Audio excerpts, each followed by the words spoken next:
Yes, sir. Paul Josephson is a partner at Duane Morris, and he'll be introducing our last discussion of the day.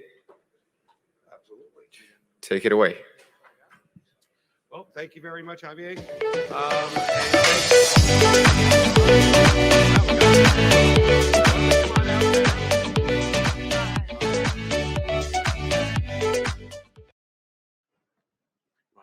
There we go. Thank you.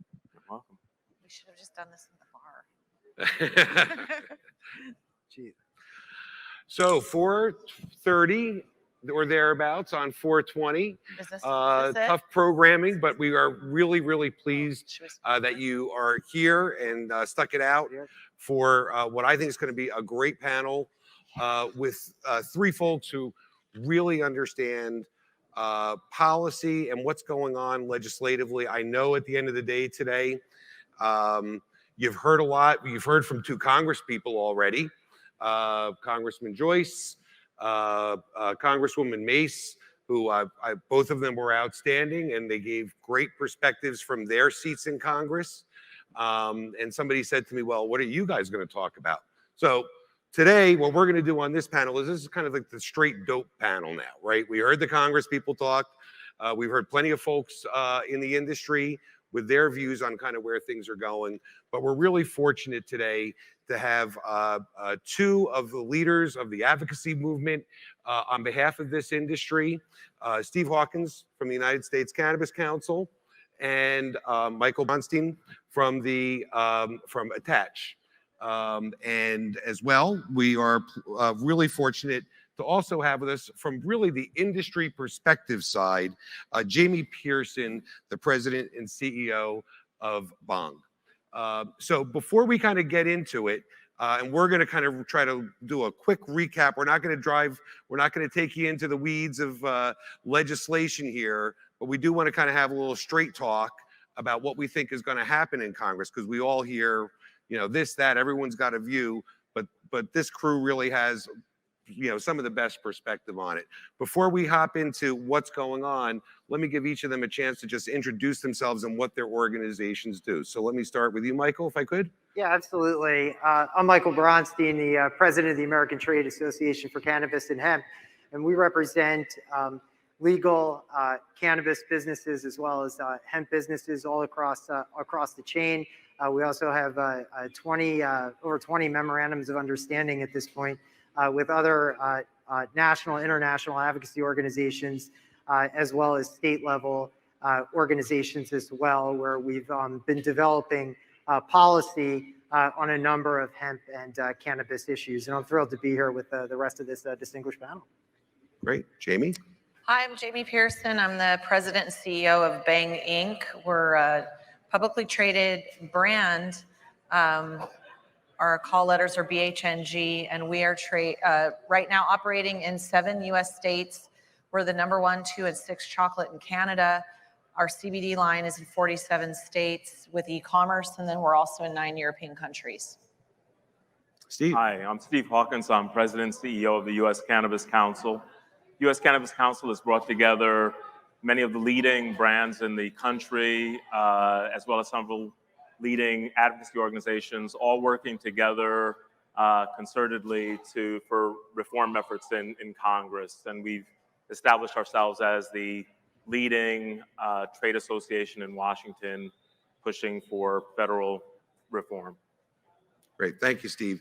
And my name is Paul Josephson. I'm partner and the co-chair of the Cannabis Practice Group at Duane Morris, an international law firm. We were one of the first large firms to openly get into and represent the cannabis space, and it's really been a privilege and honor. We work very closely with ATACH as well as with the Cannabis Council. And as a lawyer, I practice out of our New Jersey office, although my practice is national. On 420 and on a panel like this, I've got to take the moment to congratulate New Jersey and congratulate Governor Murphy, as tomorrow is the day that adult use sales will finally start in the state of New Jersey. And that's a process that I believe it was about 5 or 6 years ago. I remember sitting at a campaign office and not Governor Murphy at the time, but Governor Murphy said that was a policy that he wanted to pursue, and it hasn't been easy, but he's really seen it through. And 4 years into his administration, they've gotten it done, and that's a great thing. It's a great thing for the industry. I think it's a great thing for the companies in this industry. Obviously, we've had New Jersey, we've had Massachusetts and Illinois among the kind of limited license states that have already been recreational, but I think a lot of us have all been waiting for that triumvirate of New York, New Jersey, and I don't want to leave out my friends in both Pennsylvania as well as Connecticut, so I guess I should say the quad state area. That New Jersey opening, I think, is really going to spur a lot of movement. I've spent the last 4 years kind of in the weeds on implementation of that policy in New Jersey. It's been tremendously interesting, but I am just so happy today to be able to kind of get out of the weeds and talk about what's going on in Washington, what's going on with policy. So, Michael, what we keep hearing from folks is, or we keep hearing, you read the headlines, it seems like every couple of months, or at least a couple of times a year, that the MORE Act is getting passed in the House. What are we to make of that? What's going on with that? Where's that going? The MORE Act has passed Congress, passed the House a few times now, and really what we've seen is that the MORE Act has been dead on arrival at the Senate. The MORE Act has been, kind of the first piece of major legislation that has passed in terms of legalization from the House. And it's an important moment, really, for the industry. But I also don't want to lead people here to believe that I think a version or the MORE Act itself would be the final bill or something that winds up across the Senate side. There's some tremendous headwinds around the MORE Act. The other thing that I would say about the MORE Act as well is that it is like pretty light on what the regulatory landscape would look like in terms of the passage afterwards. I think relative to some of the other efforts that we're seeing. And what I often like to tell people is that the first piece or the next piece of federal cannabis legislation that we see passed will be the first big piece of federal cannabis legislation that's passed. And we're getting to a point where we are very much moving in that direction, which is certainly an exciting prospect. And I do think that ultimately, even though it's not likely that the MORE Act would be that vehicle, that it is a significant step forward in terms of being able to make other things potentially be able to move. Right. So now I suspect that a lot of folks here, although we all have to pay attention in an industry like this where we're operating in a federally illegal space. I certainly know as a lawyer, I've got to pay a lot of attention to it, but I think CEOs have to think about it as well. It's got to be part of their strategy in how you run your business. Jamie, can you speak a little bit to, as a CEO, as an operator, what's your take on what you're hearing out of the legislative process in Washington and what you'd like to see? Yeah. So operating in 7 states, what I can tell you, passing the MORE Act would be transformational just in having access to liquidity, to capital, to bank accounts, lending, all of the things that we need. From the standpoint of an operator, I'm always having to parallel process what is today. I got to get there and get it done in the structure and the framework that exists. But then I have to keep an eye on what might happen, what is coming, because I've got to be ready for that. I've been through 3 or 4 major legislative changes in my 7 years at Bhang. One of them being when California went from medical to rec and watching that implementation fail. But I had to be ready for what I had, which was 3,000 shelves in California, and what I was going to have on 1/1/2018, which was 300 shelves. You have to be able to, be flexible and punt. So watching the MORE Act, every time, raise your hand in the audience, every time the MORE Act passes the House, does your phone blow up? All your friends that don't know anything about cannabis are like, guess what? Congress is going to do it. And you're like, talk to me when the Senate passes it. Because we all know it's dead on arrival, right? But my job as the CEO of a multinational brand is to not only be on top of what's happening, be aware of what I can do today in the confines of the law, but then be ready for what might come. And that crystal ball, I need a tune-up. Yeah. So, Steve, we've heard about the MORE Act dead on arrival. We've heard today from Representative Joyce about his legislation. I think he's actually got 2 bills, right? We heard a great presentation from Congresswoman Mace about States Reform Act. And of course, there's the our favorite one, I think, that everybody wants to see get done, which is the SAFE Act, right? What's your take on where those pieces of legislation stand, and the likelihood of our seeing something happen with them in what we can expect to see happen? Because I think we can all understand that nothing is passing immediately and very quickly, but what's your kind of sense of our path forward here? Yeah, so, we're on this panel to talk sort of the straight talk. And where we are is that none of the efforts around legalization are ripe enough in Congress to pass. The States Reform Act that Representative Mace has put forward has a lot of parts in the bill that I think we would all like. We will see what the CAO looks like, the Schumer Booker-Wyden bill when that comes out in August. And then the MORE Act, it's great. It's passed historically. It's passed 2 sessions of the House of Reps successively. That's great, but it's light, right? But none of those are geared yet for passage. But here's what's important that's embedded in that is that we're now at a point of maturity where we're seeing not only a bill being put forward by the Democratic side, which has been happening for a while, but now the Republican side, right? That's a sign of maturity of the issue in Congress. That's what we want to see, right? Because at the end of the day, there's going to be, we don't want one party sitting on the sidelines and just poking holes at what happens. We want to welcome the kind of, honest and open debate on what this industry should look like. And in the middle, there's going to be that reform. So it's great to hear Representative Mace talk about what that potential middle could look like today. So what is possible now? What is teed up? What has the votes right now to pass is the safe banking bill.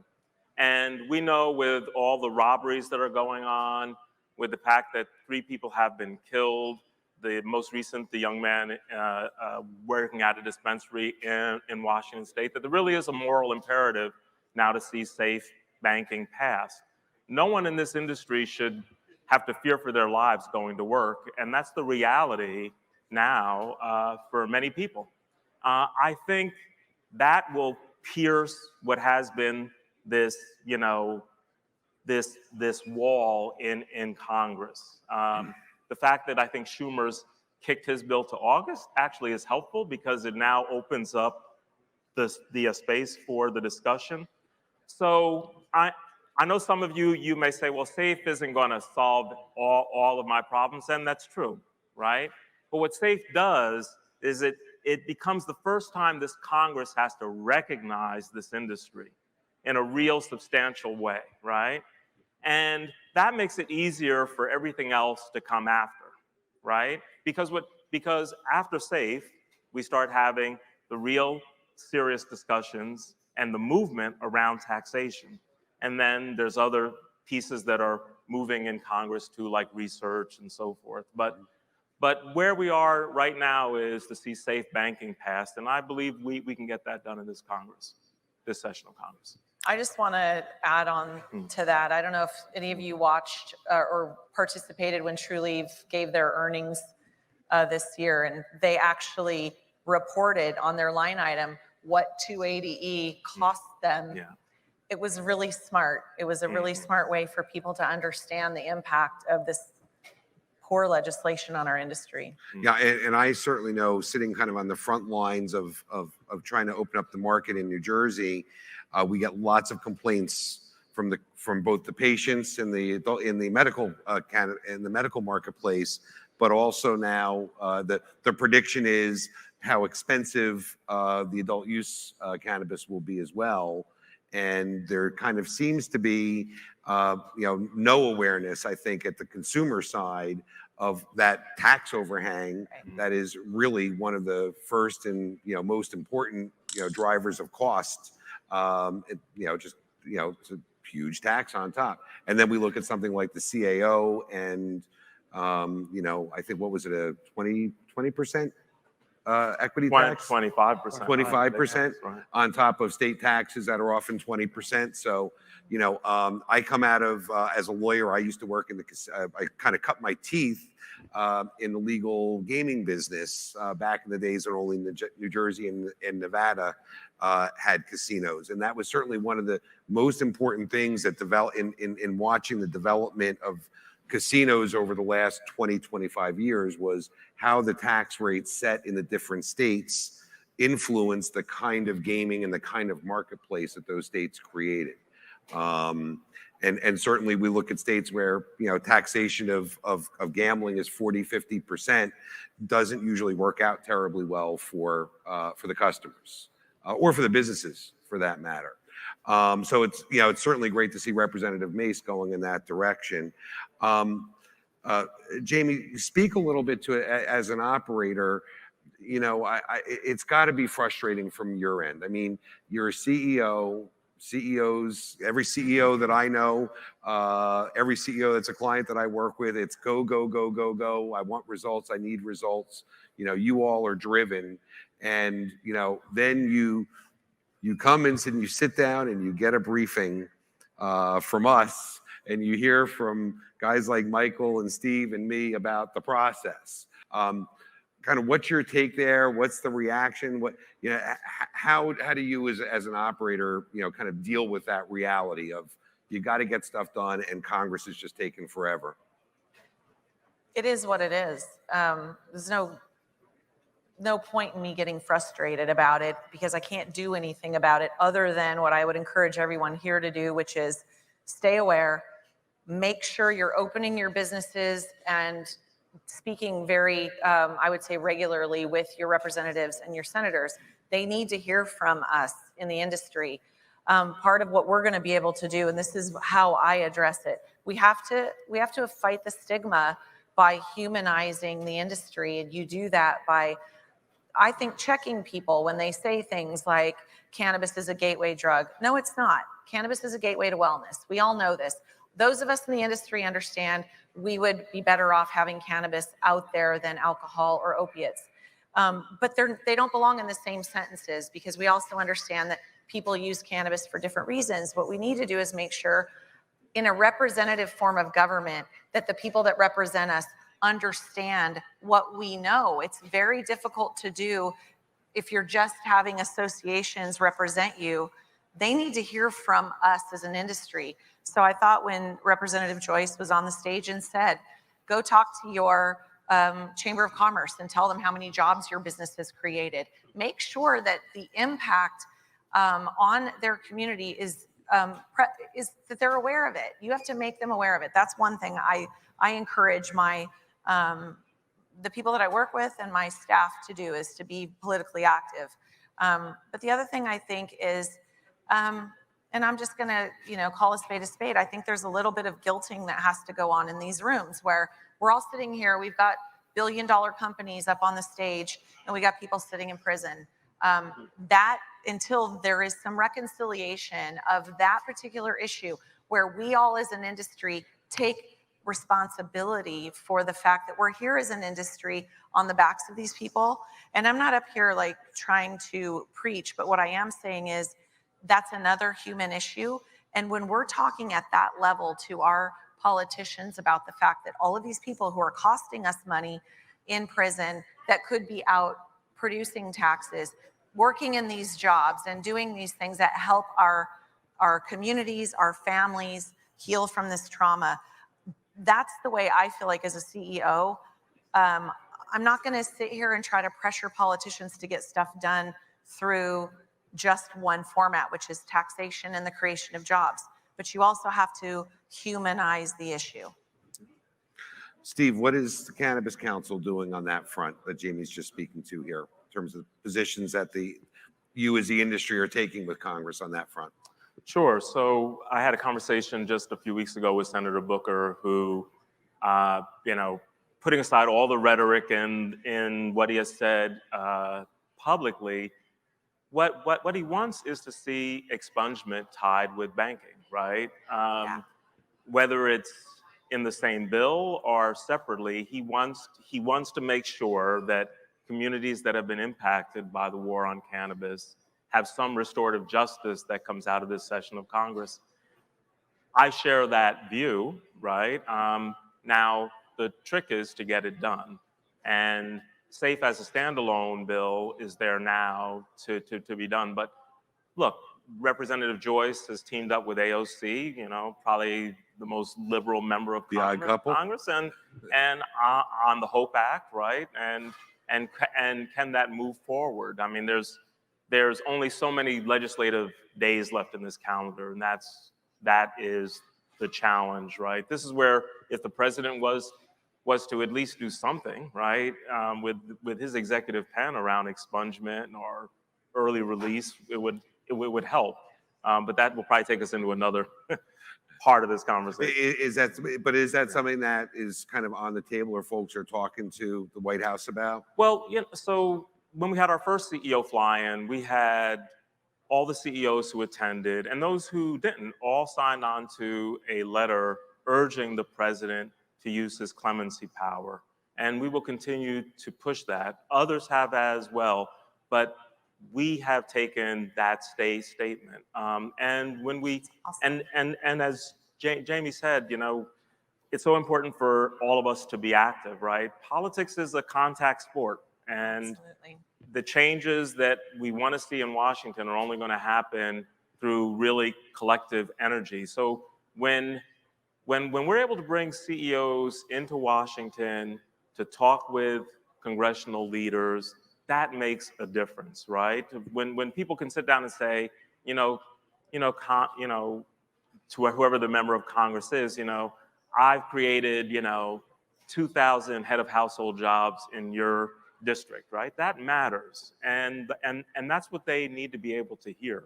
So yes, I think we're aware of all of these parts, right, that make cannabis reform complex. But again, I think we're on that path of movement. The one other thing to say about the MORE Act, going back, and if you look at the debates, and I think Josh on my staff had pointed this out, when it was debated in the House, we did not hear House leadership on the Republican side slamming cannabis, right? No one stood up and said, over my dead body, will it ever pass? This is the worst thing.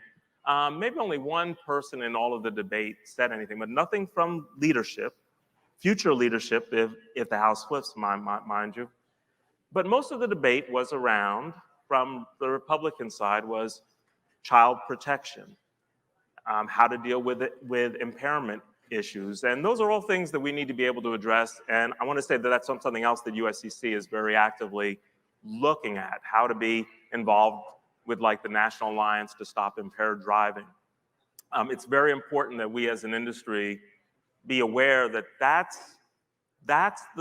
those are the hard spots, right? Jersey faced a lot of that, right? In the discussion. So that's where we have to win the moderate Republicans on our side. And so there's the issues around expungement, around responsible consumption, and then, of course, just everything else around tax and then regulation. Sure.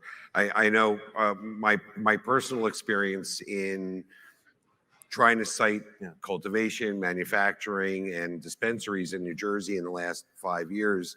One of the great shocks, though, has been, we especially in the polarized times that we live in, we make a lot of assumptions about people who may not share our politics, or they may not share our religion or our ethnicity.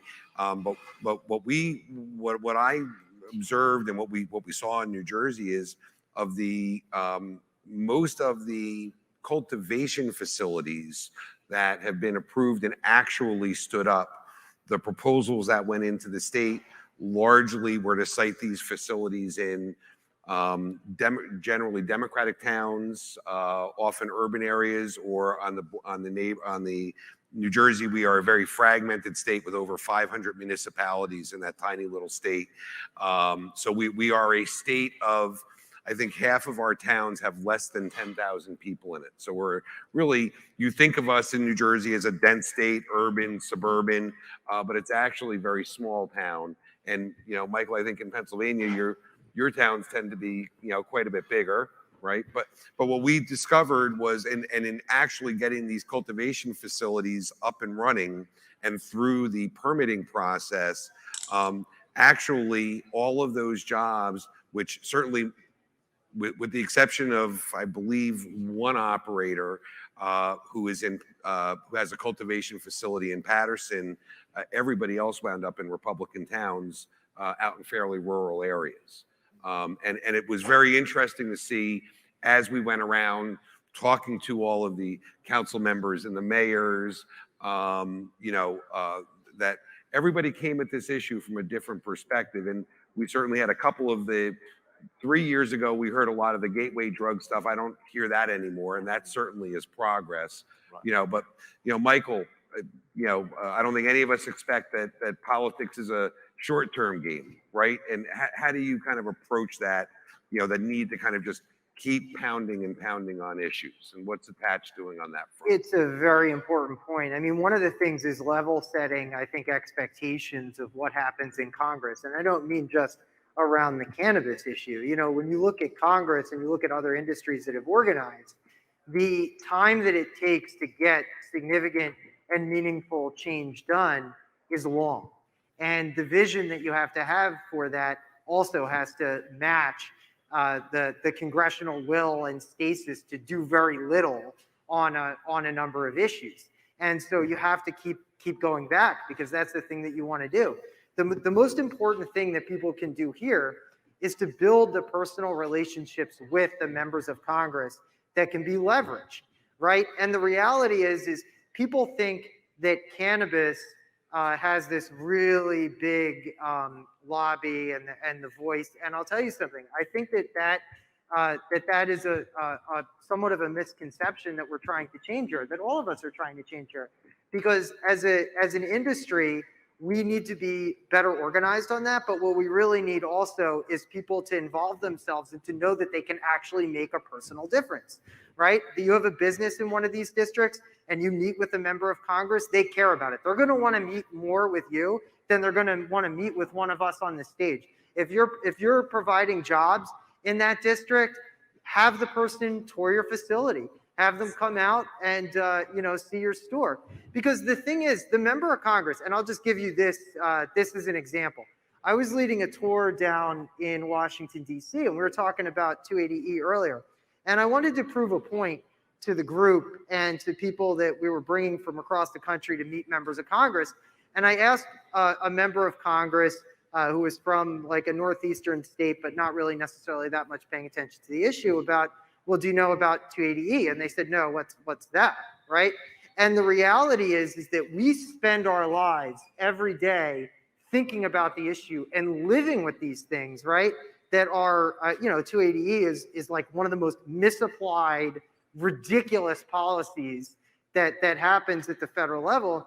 And the reality is that it takes that one-on-one personal education relationship about how people are running those businesses to members of Congress to make people care, you know, and get politically involved and do that. So I think to the extent that we can make you active and that we can turn you on to that political engagement, that really matters. And the more people that are involved in it, this industry is married with politics, right? I mean, this is like, you know, that it's politics is to the cannabis industry is to like what chocolate is to peanut butter, right? Like, it's just like, you know, it's a part of the bread and butter of the industry. And the reality is that our biggest business partner right now is the federal government, right? Like, you want to know who the cannabis business partner is? We talk about 280E, the federal government's like sitting right there with us. So they're like that we can all do that through your own level of activism. And it's going to take a lot more. I wish that I could tell you that it would just be us on this stage. It's going to take all of us here to be able to do that. Well, and everything's better with chocolate. So maybe what I should do is send them all samples. That's right. There we go.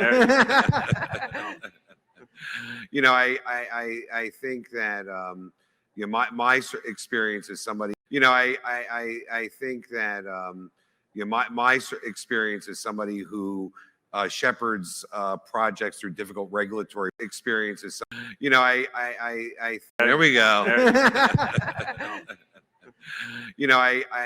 I think that, my experience as somebody who shepherds projects through difficult regulatory processes is that it's never easy. And the single most important, well, the two most important attributes, not unlike this industry, are patience and the patience and persistence. And Jamie, you've probably lived this as well as a CEO.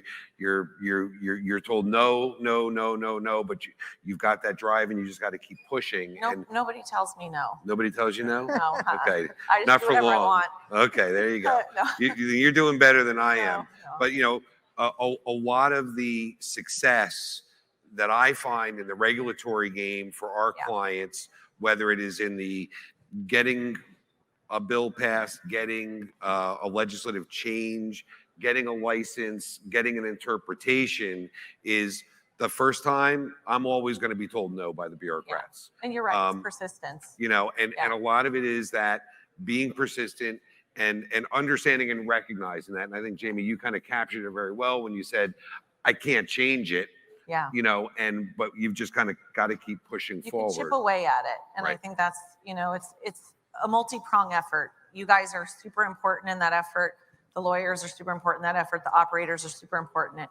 The consumers, we have to train people to interface with our politicians. I think the biggest thing we're fighting is still the stigma.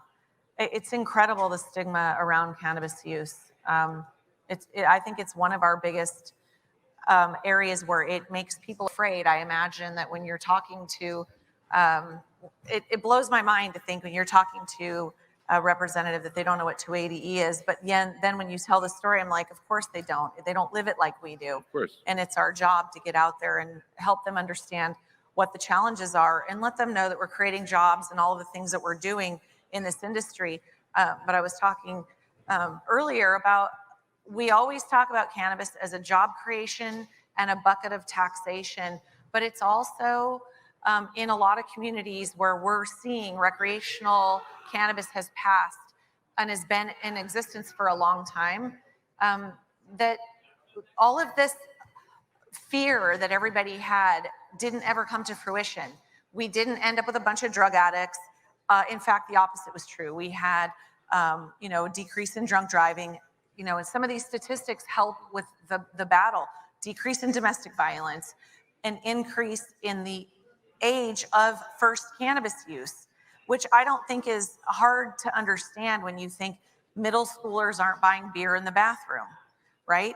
But in any middle school in America, you can go buy illicit drugs, because if they're illicit and if they're on, they're illegal, then kids can get their hands on them. But the minute you legalize a substance, it becomes much, much harder for children to get a hold of. So when, in Montana, where I'm from, one of the arguments we used against the child protection piece, in Montana, everybody owns a gun, right? And so we said, well, how many accidental gun deaths do we have? It exists, it happens, it's really rare. We're adults, we know how to lock up our firearms, we know how to lock up our cannabis. Kids don't necessarily, unless they're, getting into things on purpose, they don't just randomly come across your $20 chocolate bar. If you paid $20 for it, you've probably put it somewhere, like you've locked up your firearm. So when we talk to politicians about things that they are already fluent in and use analogies, it helps, gives them the talking points they need to go out and convince their colleagues. Steve and Michael, speak to this if you would. I know at the local level, when I'm dealing with municipal councils and mayors who are coming along and getting the issue, but now we've got to take the issue of citing a facility in a particular town and the concern, inevitably about residents in the town and how are they going to react to it. And one of the most successful tools I think we have found is oftentimes we'll get the police chief in the town. I mean, more times than not, it's been my experience that, if and it's not building, it doesn't even take building much of a relationship. Usually if the chief's given free rein to talk, the chief will, tell the town, listen, we already have a dispensary in town. It's called the high school. And the chief will, I've had chiefs even say, and I know some adults in the room who've gotten from the dispensary as well. And I know certainly chiefs and municipal prosecutors have been important at the local level or in the state level in pushing. And we heard, Representative Joyce certainly as a prosecutor brings that to the table. Do we see are we seeing any help? Is it are we seeing law enforcement coming in to Congress and speaking to the Congress as well to kind of give them some comfort around this industry? We could certainly see more. I mean, there have been groups that have, been in Congress over the years. They could be strengthened. There's a law enforcement group called LEAP that has done a lot of work in this area, but more certainly could be done. I think that law enforcement voices, the voices of police, will be critically important for passage of safe banking because they're responding to all of these robberies and they're seeing it play out in their communities. What's critical is all the ways that the plant touches a wider array of people. There's not only the organizing that we have to do among ourselves, but the point that you're making is that we need to be thinking about everybody else who gets pulled in. So when we look at safe banking, you also have you have the state treasurers coming on board.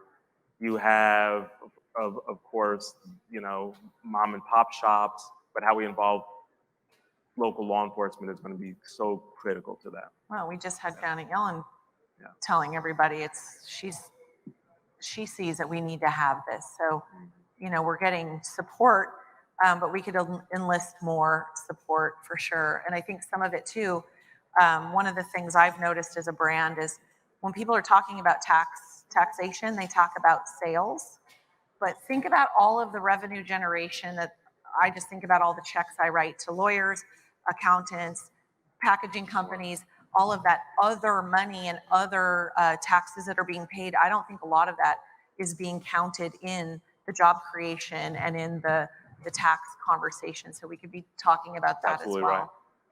Right. And I'm going to give a shameless plug for my advocacy colleagues here. They talked about the importance of your personal advocacy and getting your employees and your customers to advocate. We've got a lot of investors here as well, and you're investing in this industry. It's important to invest in these advocacy groups because yes, you pay for a lawyer like me to kind of handle your specific issues and your specific concerns. But if you want to see that kind of sustained effort, that sustained campaign, the sustained pressure put on Congress to make the move. Look, I've known Senator Booker since he took on the machine in Newark many, many years ago, and I told him he was crazy, but go for it, and I would be there with you. He certainly knows that it takes a bunch of time, but he's a supporter, but we've had issues there, right? We've got a difference in strategy or maybe tactics about how to get from here to there. And it's really important for all of us to support groups like the Cannabis Council and ATACH, your state associations. Obviously, my view is be as supportive as you can, but frankly, every dollar matters to these guys in terms of being able to leverage that and to present the industry and it kind of set the stage and help you with the material that you need to be meeting with your Congress people. So, absolutely. It's a concentrated voice. I agree. They need support. They need all of us to be helping them. And we're wrapping? So, this has been a great conversation. It's the end of the day. I think we've actually picked up people as this went along. So that's awesome. And I really thank the panel for all of your great comments and your wisdom here. I want to thank the audience for sticking with us. Hopefully you learned something. I know I'm looking forward to going to the cocktail party next, and I don't want to stand. I think none of us on the panel want to keep you from your 420 celebrations and the cocktail panel. And one last note though, before I wrap us up and hand the baton off, I want to thank the folks at Benzinga.